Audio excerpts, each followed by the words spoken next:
In this video, I'll show you how to receive money from PayPal using your account step by step.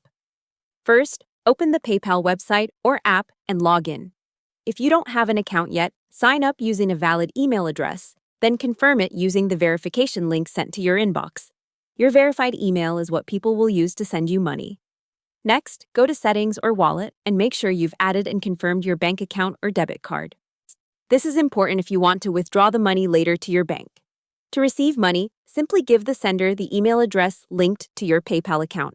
They'll use that email when they send you funds. If you're a seller or freelancer, you can also create an invoice or payment link inside PayPal and share it with them.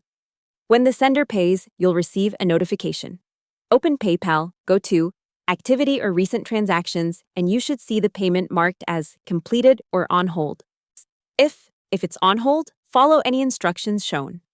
Once the money is in your PayPal balance, you can keep it there for online payments or tap transfer to bank or withdraw to move it to your local bank account.